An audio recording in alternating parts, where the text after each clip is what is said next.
Welcome, everyone. Welcome to Office Hours with Michael Kitces. So I wanted to talk this week about differentiation. You know, there's this phenomenon out there that I've called the crisis of differentiation with advisors. And I do think it's at kind of crisis levels, crisis proportions that, you know, for so many of us as who do financial planning, our differentiator for years has been, I deliver customized, individualized financial planning advice to the needs of my clients, and I have these credentials and years of experience, and that's been our differentiator. And I think that had a great run. It really was an effective differentiator for a long time, but it's not anymore. Too many advisors are doing the same thing. You know, for those of us who were early to the financial planning trend, the rest of the world has figured it out. They're catching up quickly.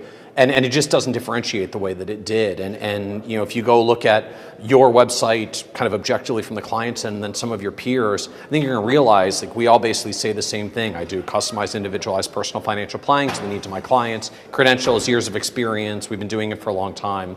And of course, when everybody says the same thing, it's not differentiated anymore.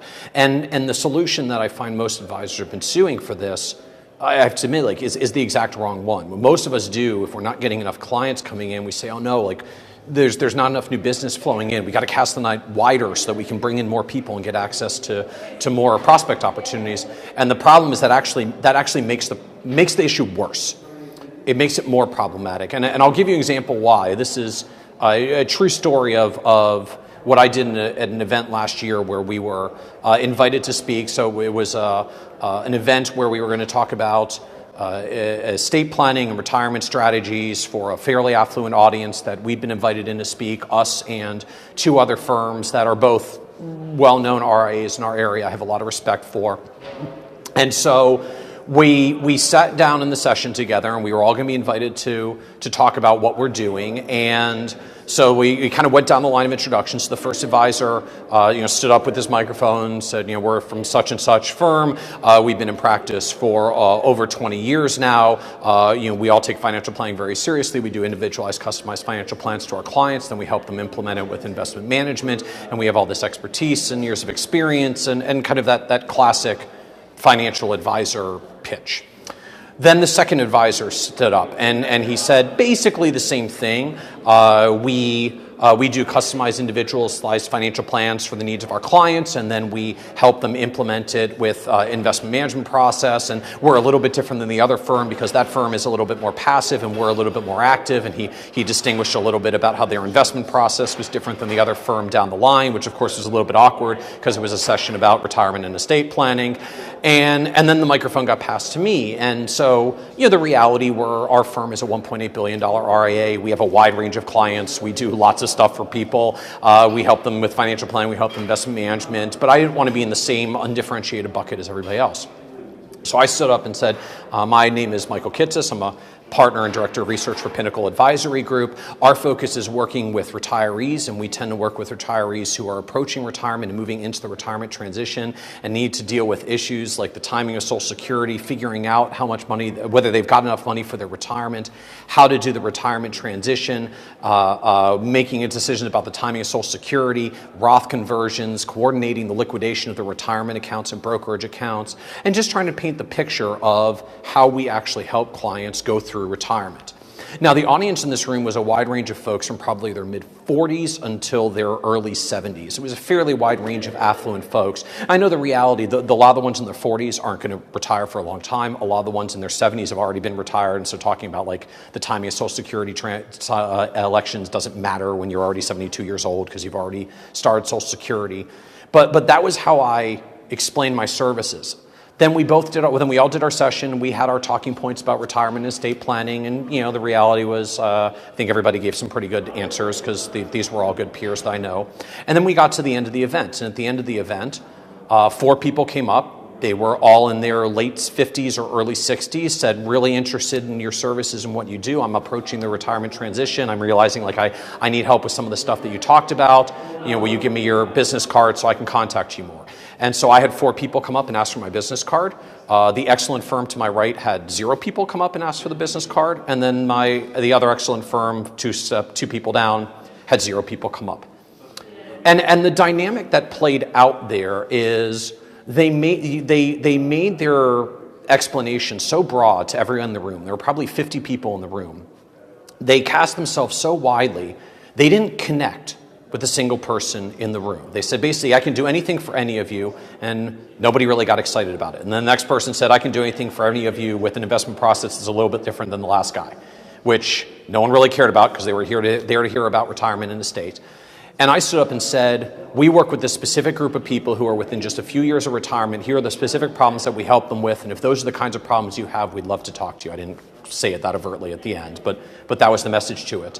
And the reality was only about 10% of the room was actually in that transition. So when I stood up and I made that statement that we really focus on retirees who are making the retirement transition, have to do Social Security decisions, have to decide on the coordination, the liquidation of their assets, figuring out if they have enough, all those issues that crop up when you're in the retirement transition, I made myself irrelevant to 90% of the room who weren't like right at that moment, who weren't right at that transition, who weren't right at that stage.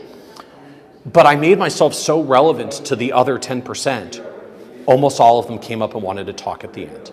And that's the nature, that's the essence of delivering differentiation, messaging around differentiation. I didn't care that I wasn't going to get 90% of the room, because frankly, I wasn't really expecting to get 90% of the room anyways. My lovely colleagues to my right who went for 100% of the room got 0% of the room. My goal, I just wanted to get a couple of them who might be right at the transition where I have a relevant service to provide for them and I can distinguish myself from the others by taking a clear position. And you'll actually notice, for any of you who follow kind of the businesses that I do this with all of our businesses. You know, our recruiting business is new planner recruiting. Guess who we recruit? We recruit new planners. That's what we do. It's right there in the name. It's meant to be completely unambiguous. If you're not looking for a new planner, we're not the right fit for you. But guess what? If you are looking for the new planner, every other recruiting firm just says they recruit everyone. We say we recruit new planners. If that's your problem, who are you going to go to? The generic or the specialist? Same thing, we have an accounting business for financial advisors that a number of you work with, financial advisor bean counters. Guess what we do? Accounting and bookkeeping for financial advisors. There's a lot of bookkeepers out there, but we can develop a more crafted expertise by knowing how to properly do downloads and reconciliation of billing from custodians and the typical chart of accounts that a financial advisory firm uses that every other accountant has to learn from scratch. And the reality, it's not hugely differentiated. Any accountant who's skilled could learn it, but we know it from day one because that's our specialization. And then XY Planning Network is the same thing. We do financial planning for Gen X and Gen Y clients. We routinely get the question, from many of you know, we champion the subscription model, doing financial planning for a monthly retainer fee for Gen X and Gen Y clients. And one of the most common questions we get is, well, why don't you do this for baby boomers as well? Like, wouldn't this model work for retirees too? And the answer is yes, absolutely.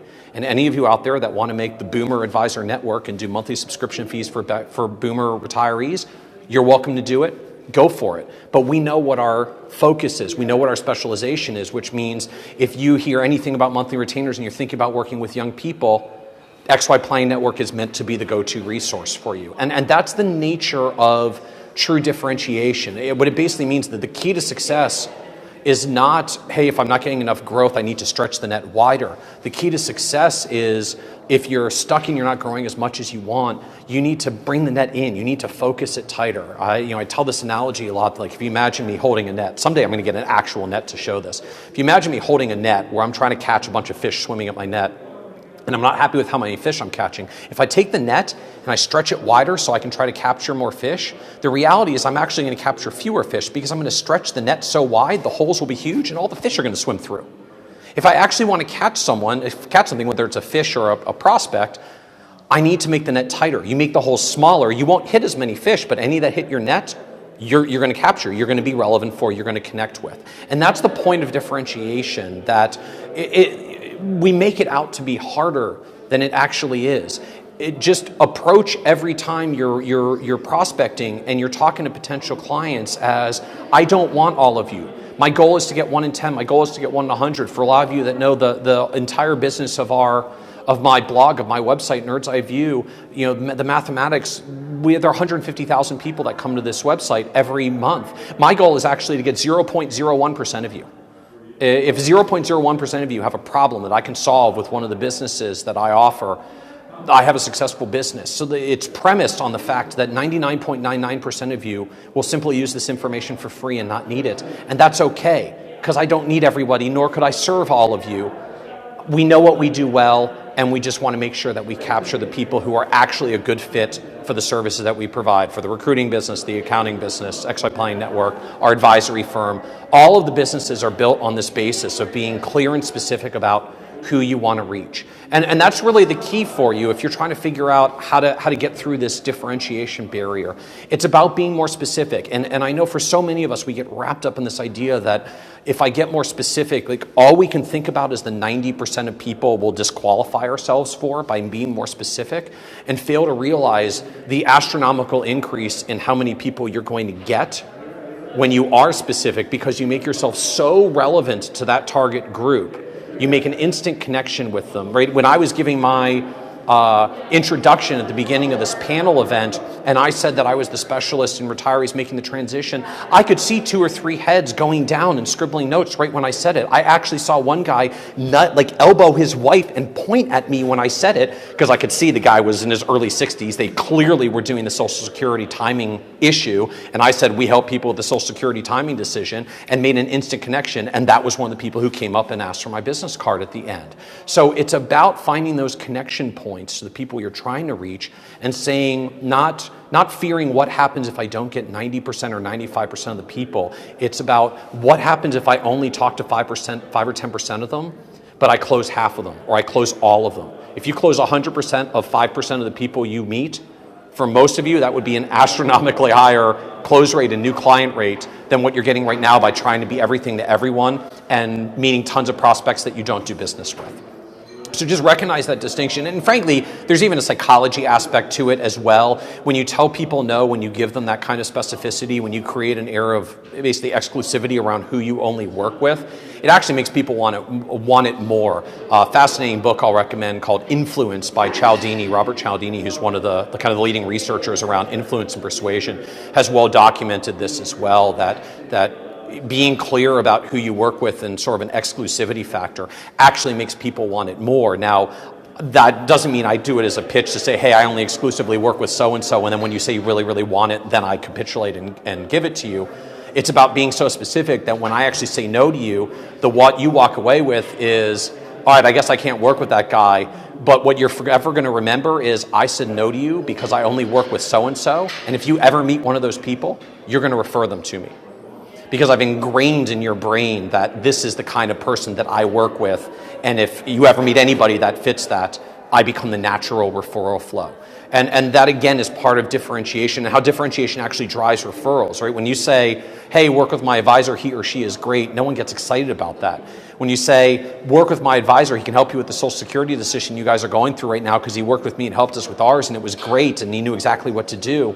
That's a much more actionable referral. Those are the kinds of referrals I'm trying to create amongst the clients that we work with, so that it drives more referrals, which drives more action. They're only going to say that to a handful of people they know who were in their early 60s and timing the Social Security decision, but will be a magical fit for those folks who have that exact problem, and we provide the solution at the exact moment they need it. So I just recognize that dynamic around differentiation. It doesn't have to be as hard as we make it out to be. It's just about recognizing that you don't think about the number of people you won't be able to do business with when you focus. Think about the incredible close rate you can have of the people that you will connect with when you are clear.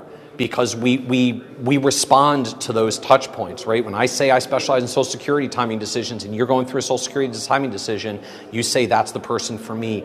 And that's the nature of being clearly differentiated. So I hope that's helpful. Is just some food for thought around how to differentiate more effectively. And I think really how to change your mindset. The biggest issue by far I see for most advisors trying to do this, it's the mindset of letting go of all the people you're not going to reach and focusing on the ones that you'll succeed with, and recognizing that that's the path forward. So again, hope that's helpful for food for thought. Thanks again for hanging out with us for Office Hours with Michael Kitces here in lovely San Francisco at the St. Regis.